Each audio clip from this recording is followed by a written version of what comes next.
Hello, this is John Osborn. My wife Anna and I moved here in 1994. And when we arrived, we found nothing but desert here. It was not a single plant except some old yuccas and a lot of gravel. And we decided that we wanted to make it a real nature place. So we worked on it for years, and then finally we realized that we were eligible to enter the Texas Wildlife Habitat Contest or certification, which we did.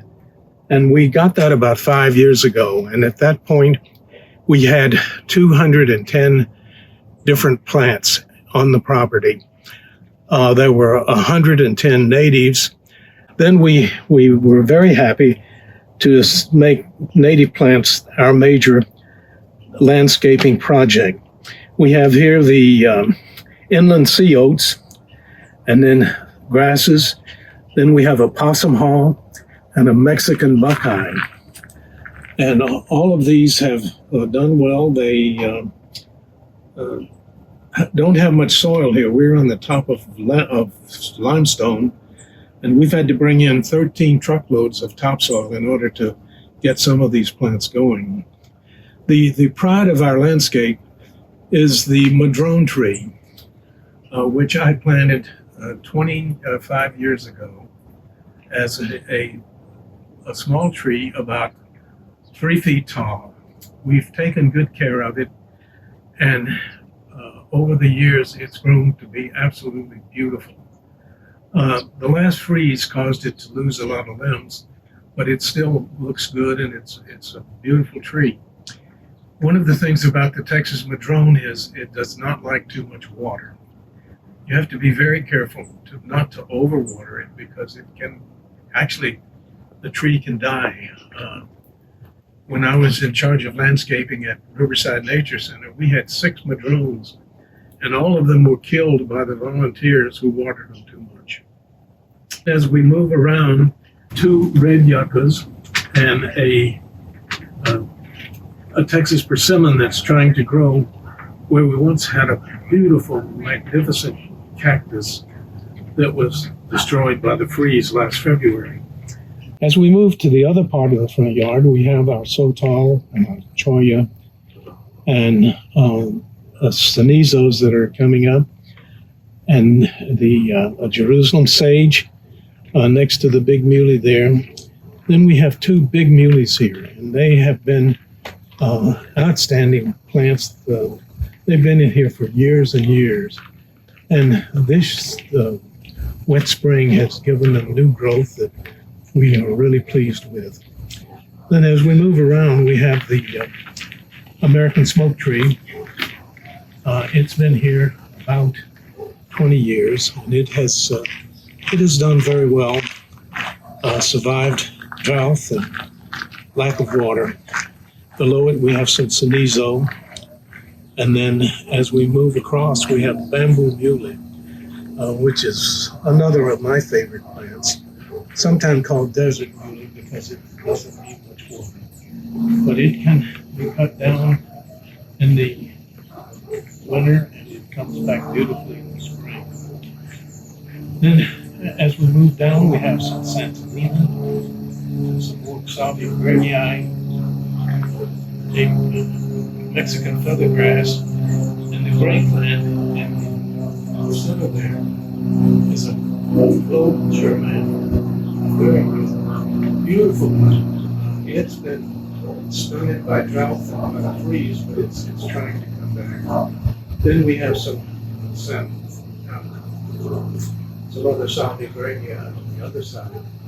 And then directly behind that, we have the Anaconcho orchid tree, which was beautiful in the early spring with its orchid blooms, and it has a number of plants coming up around it. We now come to the other side of the front yard, and here we have an Anaconcho that is badly damaged from the freeze in February. It's been a beautiful tree, and one of our proudest native plants that I planted here about 20 years ago. The natives called it the Sandpaper Tree, which the leaves feel like sandpaper. If you pull one of them.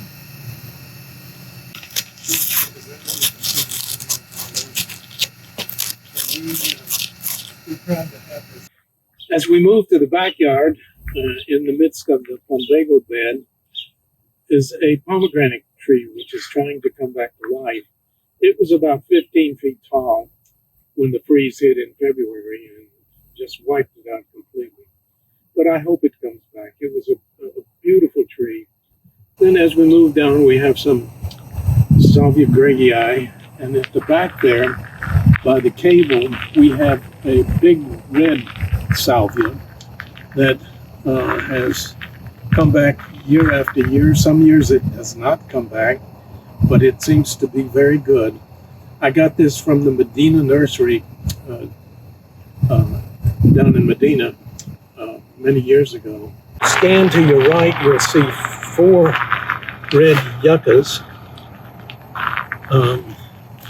and 1 yellow yucca. They were beautiful in the spring, even after the freeze. They didn't seem to suffer too much.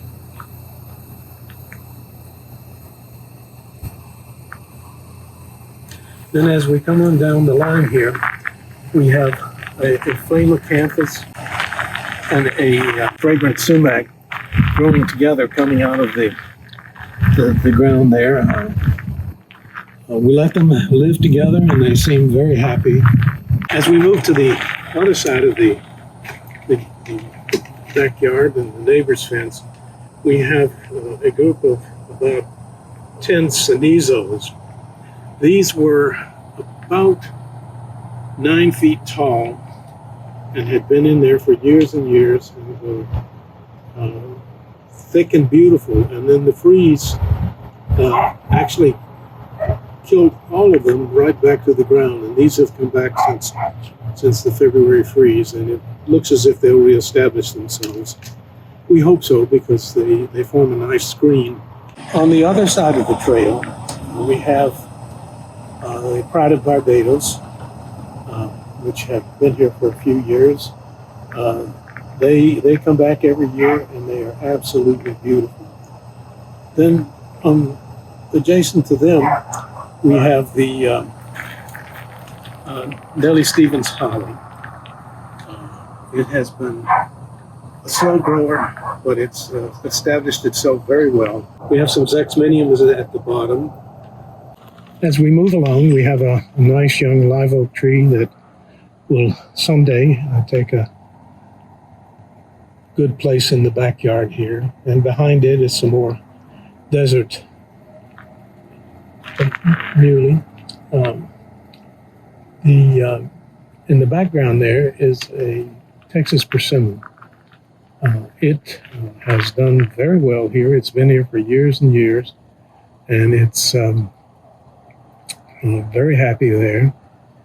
In front of that, we have an eaves necklace, which has suffered as a result of the freeze. We have some Blackfoot daisies that used to be around a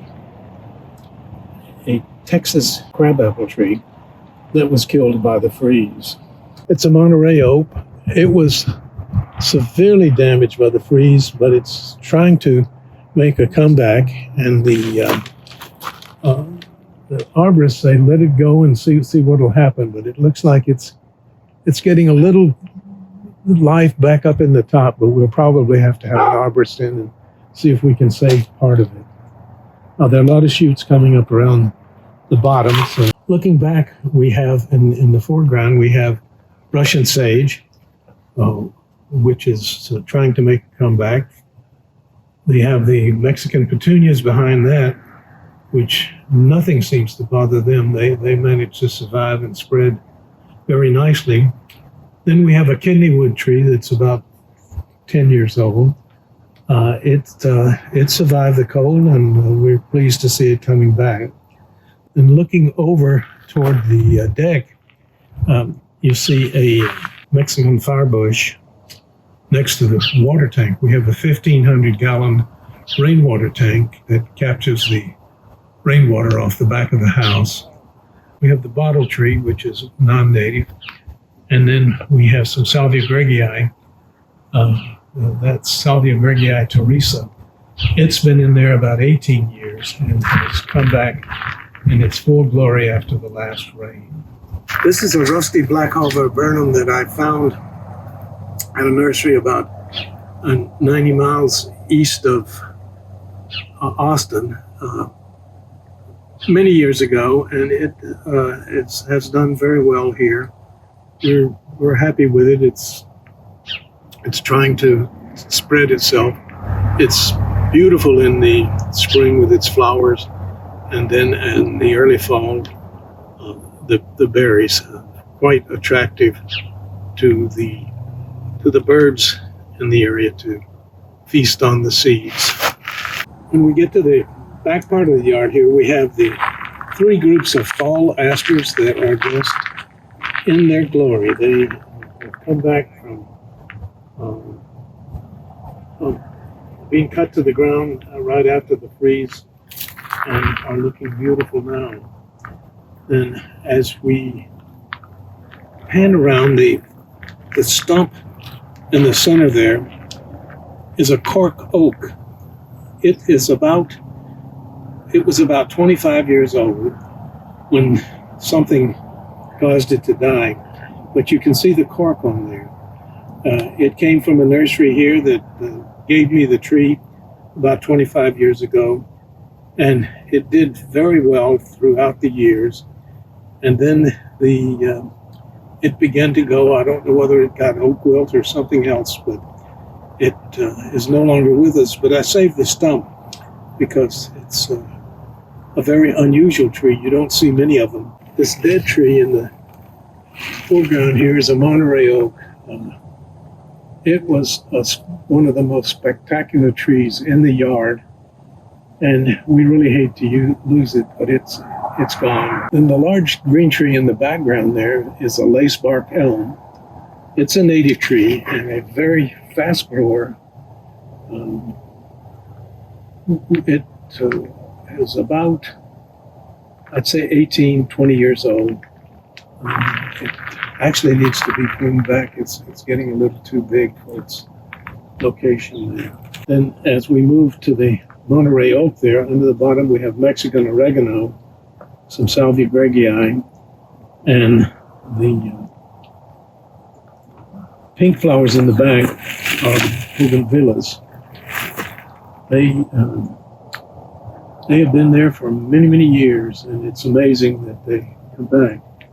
They're not natives, but they are one of our prettiest plants along the fence. We have an eastern smoke tree here.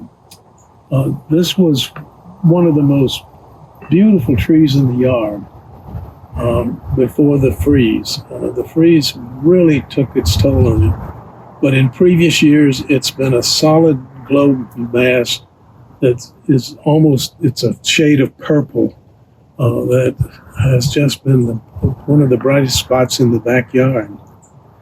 Then next to it, we have an American plum, and it's been in about 10 years, and it struggles along. We have under the plum there, we have some purple trailing lantana, some pride of Barbados, and then we have the Evergreen Sumac, which was a volunteer, and under the Evergreen Sumac is a native Texas lantana plant that somehow found its way into the area there. Above the Evergreen Sumac is a flame leaf sumac. It has done very well. We've been pleased with it over the years. It's a good overstory plant for the other plants there. If we look across the fence, we'll see Cowpen Daisies everywhere.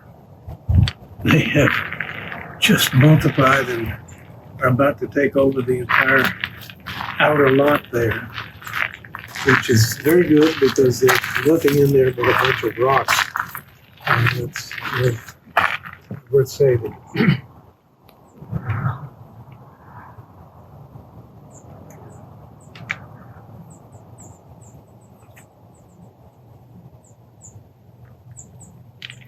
In the corner of the lot here, we have a Chanting Maple that was developed by Texas A&M. It's a beautiful yellow leaf maple in the fall. I don't know how it survived here. It's practically on solid rock. Those rocks that you see coming out of the ground there are actually part of the limestone formation there. But the tree has managed to get its roots between the stones and has survived. Then behind the maple there is an Evergreen Bush. It's decided it would grow up in the fence, and so we've left it there. It has a good supply of berries, and the animals like it. It's sometimes called the rattlesnake bush because rodents will come under to eat the berries that fall off, and the rattlesnakes will get them. But we've never seen a rattlesnake in this yard. Foreground there is a Duranta Bush, sometimes called the sky plum. It has been with us for many years and is very happy there. It comes back every year after the freeze of the winter. Then below that we have some flame acanthus with a smoke tree in the background there, and then topping off over on the right side is a Cowpen Oak. Peach tree here, which we think was planted by a squirrel. The peaches that come every year are not really edible, but all of the creatures in the neighborhood really enjoy the peaches. They knock them off and eat them on the ground, and it makes quite a mess when they finish. The vines that are coming into view now are Alamo vines. They are around all parts of the yard. They like it here, and they were one of the favorite plants of animals.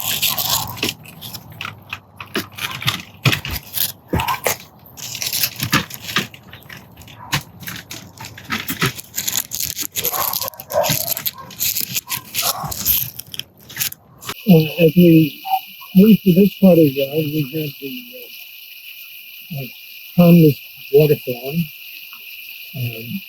which has been with us for many years now, and we find it very pleasant to come out in the evening and sit and listen to the sound.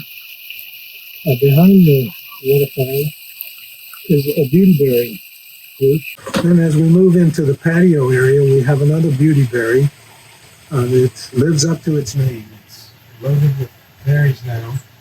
And as the winter approaches, we're sure that the birds will have a feast on that. As we get into this area, we have a lot of miscellaneous native and non-native plants that are, some are in pots and some are in the ground. There's some salvias. We have a vine which we brought back from Costa Rica many years ago. It's called a sky vine in Costa Rica. It has those beautiful flowers. In Costa Rica, it would be a solid mass of blue. Here, we're lucky to get a dozen flowers a year. But we're very, very happy with it, even though it's not a native. It's been a part of our yard for many years. One of the good yellow colors of the late fall here is the goldenrod.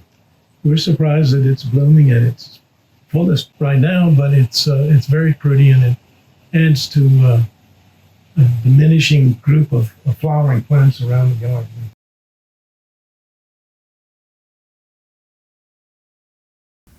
This is a Gilbride Productions video by me, Paula Stone.